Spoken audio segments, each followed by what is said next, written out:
Darius POV. Where is my wife? Are men lined up? Walang makasagot sa tanong ko. It. No one's going to answer my question. Kalmado ko pa ring tanong. Nakakabingi ang katahimikan ng opisina. I remained calm and composed, kahit halos mabali na sa aking kamay ang hawak na panulat. These men were only saved when the door swung open. Halos hindi ko pa sila lubayan ng tingin, habang kinokontrol ang kagustuhan, na ibaling sa kanila ang matinding nararamdaman. May pumasok sa opisina at agad nagsalita. It's taking me a lot to control myself right now, at ang tanging dahilan sa kapayapaan ng opisina, ay dahil nagtitimpi pa ako sa uri ng trabahong binibigay nila. Nahulog sa dagat ang sasakyan, at kasalukuyan ng ni-retrieve ang katawan ng sakay nito. One of the men stood in front. Pagtapos ay may mga inabot na litrato. Bumagsak doon ang malamig kong tingin. Sumabog ang dalawang sasakyan, kung nasaan ang pinadala nating security personnel ni Miss Monica. Anong gusto mong ipalabas, kung ganoon? Kalmadong tanong ko. Hindi namin gustong pangunahan ang investigasyon, pero maaaring si Miss Monica. I let out a sarcastic laugh, that made him stop. Ang mga tauhan ay nanatiling tahimik. And that all is because they also know how incompetitive their work is. No. Putol ko sa walang kwentang sinasabi nito. Tumayo ako mula sa kinauupuan. If you're doing your jobs right, you'd find what I'm doing that is. Lahat sila ay lalong napayuko. I did not reveal this whole thing, para maging dahilan na mawala sa akin si Monica. Kaya ano ito? Do I look like I'm joking? Hindi pa kumpirmado kung siya nga. Ginagawa na ng mga autorid. Get out, malamig kong utos. All of you get out. Yes, boss. Are these men making me laugh? Monica isn't dead. Our child isn't dead. Anong karapatan nilang sabihin sa harapan ko ang bagay na iyon, tungkol sa mag-ina ko? Para mailabas ang halo-halong nararamdaman na parang sisibog na, pinagtuunan ko ang mesa. The table shrieked, when I kicked it off. Mariin kong kinuyam ang mga kamay. Nahulog ang vase na nasa ibabaw nito, at nabasag sa sahig. I breathed harshly and to get through it, niluwagan ko ang necktie na suot. I am usually not violent, pero ang trabaho na binibigay ng organisasyon, ay wala pa sa kalingkingan ng trabaho, na sinumpaan nila para sa samahan. Is this because it's my wife I'm looking for? Marahas kong tanong kay Killian. Hindi ko maintindihan, kung bakit hindi nila magawa ang mga hinihingi kong investigasyon. Do I have to work on it myself? Do I have to investigate myself? Monica, for sure, is on her way to Italy. And we both know it's not easy to get through Don Gabriel's men, kalmadong sagot ni Killian. I know she's somewhere there. Kaya walang karapatan ng kahit na sino, na sabihing kasama siya sa pagsabog, o sa pagkahulog ng sasakyan sa dagat. Alam kong may kumuha sa kanya. At higit sa lahat, alam kong hindi ito katulad ng sinasabi nila. And that woman? Tanong ko, unti-unting nag-iinit ang ulo, sa babaeng nagpakita sa akin kagabi lamang, sa halip na si Monica ang dumating. Kemi showed up in front of me last night. And Kemi told me that Monica is dead, at iyon ay dahil sa paghahanap nito kay Don Gabriel. Alam kong buhay si Monica. Walang makakapagsinungaling sa akin tungkol sa bagay na iyon. Everyone can play pretend, but not my wife, kapag sinabi nilang patay na ang asawa ko.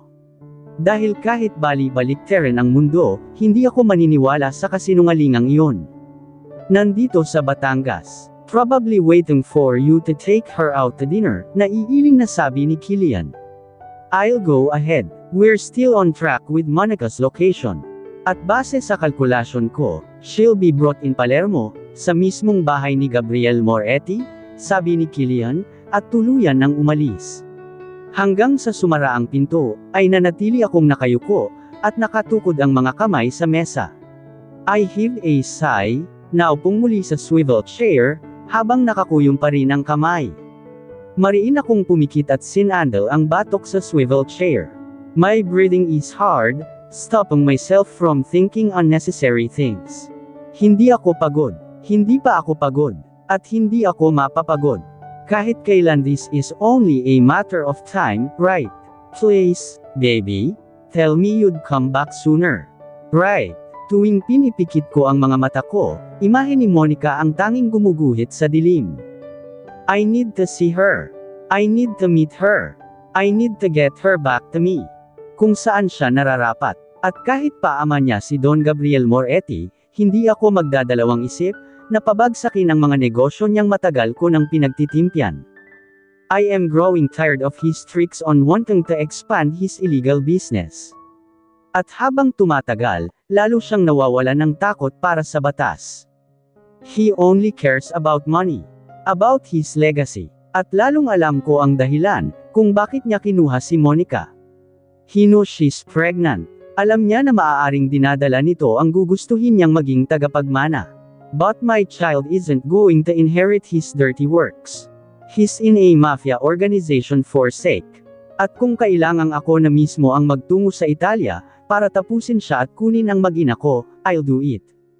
I will. Hindi na dapat ako nagpakampante. I should have known Monica is trying to contact his father. Kung nalaman ko lamang ang bagay na iyon, sana ay hindi na ito nangyari. Am I selfish for keeping it a secret from her? Alam ko na sa sandaling mahanap siya ni Don Gabriel, at matuntan, hindi ito titigil hanggat hindi na isasagawa ang gusto, and that is to find and raise the one who will inherit his legacy, and expand his involvement in Cosa Nostra. Don Moretti's place in the organization is threatened. At kahit maaari namang ang mga pinagkakatiwalaan niyang kanang kamay ang sumalo sa pwesto niya, he will still want to raise someone who is by his blood to someday continue the legacy of Moretti's. Too bad, because Monica is married to me. At baka nakakalimutan niya ring, mas nananalaytay ang dugo ng mga Escudero sa batang nasa sinapupunan ni Monica. I'm the father here, not that old man. Paano kung hindi niya naibalik sa iyo ang asawa mo? Or if he ever returns Monica, kukunin niya ang apo niya, at palalakihin sa Italia, wika ni Eros. Narito kami sa private fire range ng mga Sylvania. Inayos ko ang baril sa kamay, at sinuot ang hand glove. I'll blow his transactions, sagot ko. I'll be there tomorrow. Makikipag-usap ako sa kanya, ngumisi si Eros. What if it's a trap? Baka pagdating pa lamang ng sasakyan mo sa teritoryo niya, ay sumabog ka na. Katulad ng ginawa nila sa security personnel ni Monica, sa daan patungong Batangas. My jaw clenched. Not because I got scared by the idea of Don Moretti blowing my head the moment I stepped foot in his territory, kundi dahil sa naalalang hindi pagdating ni Monica sa Batangas. He won't kill me. Malaki-laki ang atraso niya sa mga Escudero. Maybe to assert dominance, ay gusto niyang kunin ang asawa ko, para patunayan na may natitira siyang alas.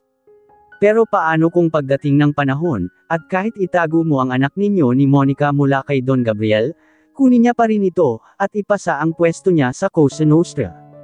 Tanong ni Eros. Hindi nakalagpas ang kaisipan na iyon sakin. I know it is the sole aim of Don Gabriel Moretti. Gusto niya ng pamilya, na magtataguyod sa pwesto niya sa Cosa Nostra. But I am Monica's husband. At ngayong alam iyon ni Don Gabriel, ang gusto niya ay ang apo niya. Dahil higit kanino man, siya ang nakakaalam, na kahit pasabugan niya ang bungo ko, hindi ako tatalikod sa Amadeo. Hindi ko ipagpapalit ang Amadeo, no matter what he brings in front of me. I'll never join the Morettis. At kahit kailan, hindi kami magkakasundong dalawa. Malalim akong huminga, at tumiim ang tingin sa malayong target, naiisip na kung hindi ako, ay anak ko ang mapapabilang sa samahang iyon. Amadeo is the far opposite of Cosa Nostra. At kahit saang hinagap, imposibleng makumbinsi ni Don Gabriel, ang isa sa mga nagtaguyod nito, para ipagpalit ang samahan sa mga ilegal na mayroon siya, saad ko. Imposibleng makumbinsi kanya. Tumango si Eros, thinking that it is fair enough. Kung bibitawan mo ang Amadeo, Sylvian, Caleb, and Killian, would probably kill you. I sighed. Ito ang matagal ng banta ng mga pinsan ko.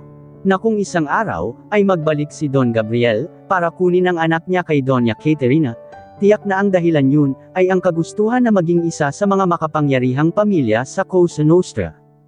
At malaki ang posibilidad na gawin niyang kabilang doon ang mapapangasawa ni Monica. So, when Monica married me, I know I had to protect her from his father. Katulad ng pagprotekta ni na Don Agaton, Doña Caterina, at maging mga Escudero kay Monica, sa loob ng mahabang panahon. Are we selfish to hide her from him? At isa rin bang malaking pagiging makasarili, kung ako mismo ay maraming nililihim sa kanya? I want her safe. I want her outside this chaotic world. I want her out of my job. She shouldn't be involved in this. Pero sa huli, ganoon pa rin ang nangyari. Alam mo na kapag sumama ka sa Italia, at maging kabilang ka sa kanila, you'll hold more power. More money. More alliance higit sa kayang ibigay ng El Amadeo, sabi ni Eros, tempting me like a devil. Napatingin ako sa kanya, humigpit ang paghinga. I refounded the organization, Eros. There's no way I'd turn my back on it. Kahit para kay Monica. Nasa Italia na si Monica sa mga sandaling ito, Darius. At kung hindi mo siya makukuha agad, gagawin ni Don Gabriel na tagapagmana ang apo niya. At baka gamitin niya pa iyon, para tuluyang mapabagsak ang Amadeo. Medyo moved with the thought. Binalik ko ang seryosong tingin, sa baril sa kamay ko. Masyadong malayo ang agwat ng hawak ni Don Gabriel sa Cosa Nostra, kumpara sa El Amadeo. Sa mga hangarin pa lamang, magkalayong magkalayo na. Cosa Nostra is an organized crime group. They are involved in various illegal activities, expanding from trafficking, extortion to money laundering and gambling. El Amadeo, on the other hand, is yet to be an international organization. We're an anti-syndicate group. We have teams ranging from intelligence team to groups that are handled well. Lahat iyon pinaghirapan ng mga Escudero na mabuo, from some time. And now, we're starting more from here. Bukod sa Amadeo Brotherhood, we're extending it into El Amadeo Organization, where we undergo missions and larger operations. We end syndicates. We have formed an alliance towards the government if they need our help in catching national criminals. We terminate these groups for sake. Kaya sa ang hinagap ba kinuha ni Don Gabriel, ang posibilidad na makumbinsi niya akong mapabilang sa organisasyon nila, na katulad ng mga grupong binubuwag, at pinababagsak namin. Para siyang humiling, na palayagin ang isang barko habang nakataob ito. Isang malaking kahibangan. The Brotherhood was built from the scratch 1 generation ago. Papa and his cousins. Ang pinakaunang hangarin ng samahan ay magbigay proteksyon. It's a private armed group after all, kung saan ang mga kliyente namin ay hindi basta-bastang mga tao na nangangailangan ng proteksyon. Sumumpa kami na paprotektahan ang bawat kliyente at miyembro ng samahan. To lay our hands for the Brotherhood, where comradeship and fidelity are honored. Minsan nang bumagsak ang El Amadeo, nang may nagtaksil sa samahan, dahilan kung bakit matagal na tahimik ang organisasyon, at natigil ang mga operasyon. And we're not going to repeat that.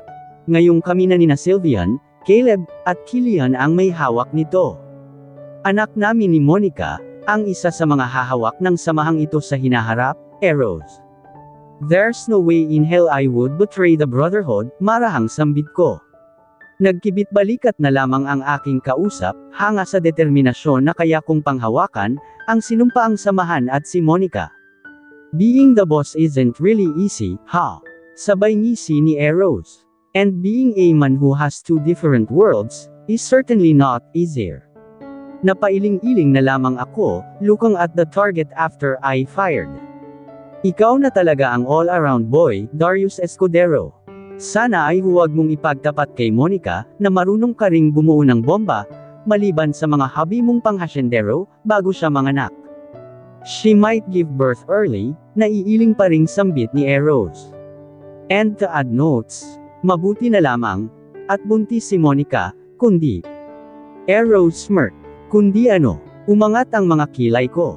Well, who knows? Baka hanapan niyo ni Don Gabriel ng asawa sa Italia, and maybe bear another man's child. I'm leaving. Mariing sabi ko, at pabatong sinilansan ang baril sa mesa. Tumawa lamang si Eros, dinampot ko na ang itim na suit, at naglakad na paalis. Where are you going, man? Tanong ni Eros. Sasanduan ko si Monica, seryosong sagot ko. Sa Italy, ngayon na, pahabol na tanong ni Eros. Noong nakarating muli sa headquarters ng Amadeo, binilin ko na ang lahat ng kailangan kong ibilin sa mga tauhan namin. I'll find Monica myself. At sisiguraduhin ko na ibabalik ko siya sa bahay, ibabalik ko siya rito sa El Anedeo. At sisiguraduhin ko ring ipaintindi sa tatay niya, kung sinong pinakasalan ni Monica. Because I'm not going to hold back, if he tries to take Monica and my child away from me, Kabanata Monica POV. Nakita ko si Darius. Sigurado ako, siya iyon at walang iba. Magpapakasal na dapat ulit kami sa Batangas. Naghihintay siya sa akin doon, pero ito ang nangyari. Alam ko na nangako ako sa kanya, na darating ako, but I broke my promise once again. I can't stand this. Gusto kong makita si Darius. Nakita ko na siya.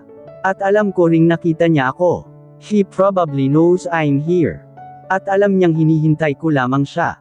Lalong humigpit ang seguridad para sa akin, pagtapos ng nangyari. Don Gabriel didn't like it.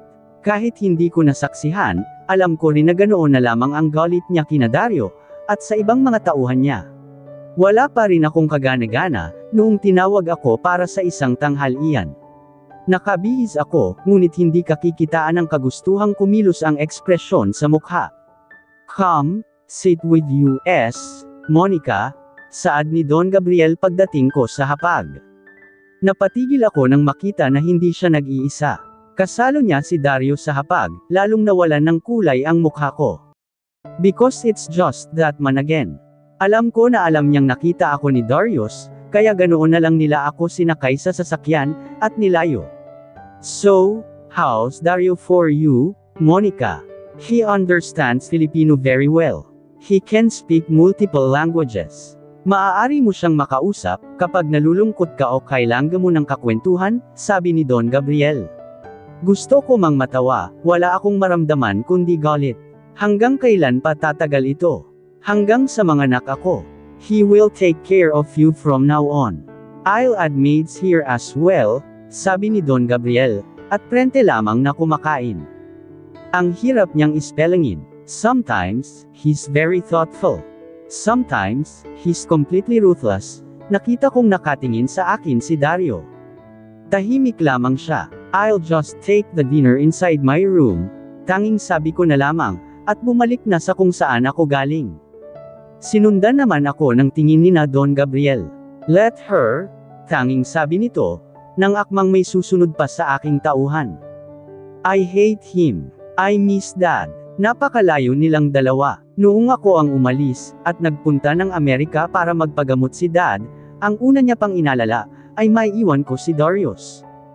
But this man, this Don Gabriel is even forcing me to leave my husband. Hindi ako sumagot, nang mayroong kumatok sa kwarto ko. Bumukas pa rin naman iyon, at dinala ang dinner. Kasunod yun ay si Dario. What do you need? I'm just checking on you, sabi ni Dario, at nanliit ang mga mata sa akin. If I'm still alive, sabi ko, tulala sa hangin. Get out. I don't need anyone aside from Darius.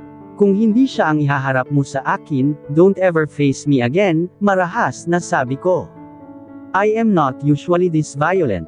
Kay Darius lang, and he knows well how to handle this. Pero ngayon wala siya rito, all because of this stupid idea, at isang sekreto, na dapat ay binaon ko na sa limot. Tumayo ako at hinarap ang isang balcony. Ang kwarto pa lamang na pinagtitigilan ko, ay ganoon na kalaki ang espasyo, pero hindi ko kailangan ng kahit ano sa mga ito. Your husband isn't here, sabi ni Dario. Alam mo naman siguro kung anong ibig sabihin ng sinabi ni Don Gabriel. I only have one husband, Dario, at hindi ikaw iyon. I can take care of myself. Hinarap ko siya. You should stop forcing yourself, Monica. Darius Escudero isn't here, at alam mo ba, kung gaano kahirap mapasok ang teritoryo ni Don Gabriel. Saad ni Dario, alam ko, at alam ko rin na mahahanap niya ako, kahit ilayo niyo pa ako sa kanya. Malamig kong sabi. Magka-cruise ang kanyang mga kamay sa tapat ng dibdib, at hinahabaan lamang din ang pasensya. Get out, kalmado ko pang utos. Sa huli ay iyon nga ang ginawa niya. Noong ako na lamang naiwan mag-isa sa kwartong iyon, wala na naman akong ibang maramdaman, kundi ang pangungulila. I hate everything that is happening right now. Hinaplos ko ang tiyan ko, at napapikit. Gaano pa katagal bago ko makita ulit si Darius? Gaano katagal pa akong ilalayo ni Don Gabriel sa kanya? We are not kids. We're married for heaven's sake. The Don is really ruthless. Naupo na lamang ako sa dulo ng higaan, but even the comfort of the bed couldn't help me. Lalo lang nitong pinalungkot ang gabi. Hindi ko na alam kung ano ang gagawin ko. Hinaplos ko rin ang kwintas na binigay ni Darius, hoping that somehow it will ease the pain. Huminga ako ng malalim. Hindi pa rin natutuyo ang luha sa pisngi ko. Kahit nagkaroon ako ng bagong pag-asa, nang makita si Darius, at malaman na hinahanap niya ako, I still ended up in my room crying, because I can't stand this. Hindi ko kaya na malayo kay Darius, more so when I'm pregnant. Lagi na lang ba kaming magkakalayo? Hindi ko alam kung paano ko pakakayanin, kung ilang buwan pa ang papalipasin ni Don Gabriel. Halos hindi ko na namalayan, na nasa sahig na ako sa dulo ng higaan. Tiniklop ko ang mga tuhod, at pinatong ang aking mga kamay sa ibabaw nito. Monica, boses ni Don Gabriel. Hindi ako sumagot, at kapag ganoon, ay magtatawag na siya ng mga tauhan, upang buksan ang pinto, at alamin nila kung ano na ang nangyayari sa akin. And when they entered my room, naabutan nila akong umiiyak. Nasa sahig, at nakapatong ang mga kamay sa tuhod. I feel like a prisoner here. Hiha, tawag ni Don Gabriel. Noong nagangat ako ng tingin, lalo itong napahinga ng malalim. Oh, women, Don Gabriel, please, I want to see my husband, nakikiusap kong sabi. My child needs him, huwag ninyong ipagkait sa amin. Hindi sumagot si Don Gabriel. Mukhang nahihirapan na rin siya sa akin, with my endless favor, of wanting to be with Darius. Of course he doesn't understand, because he isn't married. At higit sa lahat, dahil hindi siya naniniwala sa pagmamahal, katulad ng sinabi niya. I saw Darius. I saw my husband. Hindi ko po kaya na wala siya. Nangako ako na makakasunod ako sa kanya noon, and he trusted me. Don Gabriel, please. Papa, please, kailangan ko siyang makita. Kailangan ko siyang makausap. The Escuderos helped Katerina and Agathon, hiding you from me. Ang mga Escudero, kung nakuha lamang kita ng mas maaga, tinitiyak kong hindi iyon ang pakakasalan mo, Monica. Malamig na sabi ni Don Gabriel. Halos mawalan ako ng salita. Don Gabriel, please, pakiusap ko pa rin, umaasa na pagbibigyan niya ako. Umaasa na maiintindihan niya ako. I'm sorry, my daughter. Iyon lang ang sagot ni Don Gabriel, at pagtapos ay lumabas na siya sa kwartong iyon. He's so heartless. Sa mga lumipas pang araw, ganoon ulit ang nangyari. Paulit-ulit lamang. I'm constantly asking for him to let me meet Darius. Kahit ako lang ang makakita sa kanya. Kahit bisitahin ko lang siya, at kahit hindi ko siya kausapin, pero lahat iyon ay ayaw ni Don Gabriel. Tinawag na ulit ako para sa agahan. Another day and another cold treatment, for both of Don Gabriel and Dario. Sinabi ko na hindi ko kailangan ng tulong ni Dario. Hindi niya rin naman ako ginugulo, pero palagi pa rin siyang nandito. O palagi nga bang ganoon, kahit noong wala pa ako. Since he's Don Gabriel's right hand. Siguro may posisyon din siya sa samahan na ito. I'll be leaving later, sabi ni Don Gabriel, noong tumikim. As well as Dario. So you'll be left here alone, Monica. Hindi na ako nag-react, tumingin na lamang ako sa kanila. You'll have a visitor, sabi ni Don Gabriel. And we'll have a dinner later. Hindi pa rin ako nagsalita. Nakatingin lamang ako sa pagkain ko, kung may bisita nga, kailangan ba pati ako ay maghanda para doon? Hindi ko alam, kung dahil nga ba ito sa pagbubuntis ko, or because I really don't care that much, about how I look now. Simpleng puting dress lang ang suot ko. Nothing has changed. She's still pretty. Si Dario ang nagsalita. Hindi ko nakuha ang ibig sabihin yun. Halos palm-8 ang ekspresyon ko. Hindi ko maintindihan ang pinag-uusapan nila, pero ayaw ko rin namang itanong. Nauna nang umalis si Dario, kaysa kay Don Gabriel, at dahil ako na lang din ang magiging tao rito, sa napakalaking bahay na ito, hindi na ako nag-abala na magkulong muli sa kwarto. Nanatili lamang ako sa sala. Kahit noong paalis na si Don Gabriel, ay hindi man lang ako nag-abala na kausapin siya. It's not because I'm trying to disrespect him, pero hindi ko matanggap ang gusto niyang mangyari ngayon sa buhay ko. That I will carry throughout this pregnancy, without Darius. Hindi yun kasama sa maraming plano naming dalawa. Habang nasa sala, at abala lamang sa pagbabasa, narinig ko na may humantong sasakyan sa labas, sa entrada ng bahay. Ganoon kalakas ang patakbo nito, na narinig ko pa rito sa loob, ang ingay ng mga gulong na sumasadsad sa lupa. Pakiramdam ko rin, ay naglilipa rin ang mga buhangin sa labas. Masyado rin namang malaki ang lupain sa labas, kaya hindi nakakapagtaka, kung ganoon ang bilis ng patakbo nito. Iyon na kaya ang sumusundo kay Don Gabriel. Did the Don leave already? Pagtatanong ko, sa isa sa mga maid na pumasok dito sa sala. No, Seniora, he's talking to someone, sagot nito, at nagpatuloy na sa kusina. Senaryo ko muna ang libro, matapos ang ilang sandali. May naririnig akong nag-uusap sa labas. Hindi lang malinaw, dahil bukod sa gumagamit ng ibang lengguwahe, hindi ko matukoy kung sino ba ang kausap ni Don Gabriel. Dala ang libro sa aking kamay, naglakad ako palabas sa sala. Naabutan ko na nakaawang ang pinto sa main door, just enough for me to stand there and see what's happening outside. Pakiramdam ko ay naroon lamang sila, sa baitang pababa nitong main door. It's alright, men. Si Don Gabriel. Napaawang ang lobby ko. Ano yung narinig ko? Hindi na ako naghintay, at sumilip ako roon, para alamin kung anong nangyayari. At kung sino ba ang dumating, na parang nakikipagkarera ang sasakyan, dahil sa ingay nito kanina. At dito na po nagtatapos, ang kabanata ng ating kwento.